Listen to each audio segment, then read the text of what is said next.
अस्सलामु अलैकुम। स्कूल अगर आए तो पढ़ना ही पड़ेगा, मुजरिम की तरह कैद में रहना ही पड़ेगा। स्कूल अगर आए तो पढ़ना ही पड़ेगा, मुजरिम की तरह कैद में रहना ही पड़ेगा।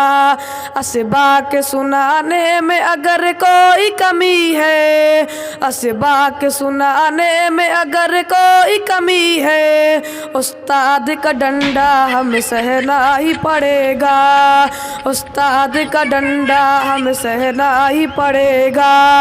अरबी व फारसी के नहू सर्फ व गर्दान, अरबी व फारसी के नहू सर्फ व गर्दान, तोते की तरह हमको तो रटना ही पड़ेगा, तोते की तरह हमको तो रटना ही पड़ेगा। मानोगे नहीं गर तुम उस्ताद का कहना, 2-4 घंटा मुर्गा बनना ही पड़ेगा।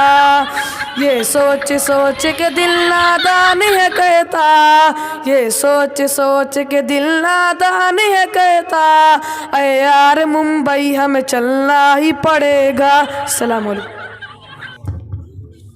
आज़ादी हर एक को पसंद होती है। इस बच्चे ने मदरसे और मकतब के हालात का अपने नज़र के ज़रिए से एक मुआज़ना किया है कि क्या सिखाया जाता है, कैसे किया। लेकिन ये बच्चे अभी जानते नहीं, अकल के कच्चे होते हैं कि मदरसे और मकातिब के अंदर, मदारिस के अंदर ये मदरसा है तेरा मैं कदा नहीं साकी, ये मदरसा है तेरा मैं कदा नहीं साकी, यहाँ की खाक से इंसान बनाए जाते हैं।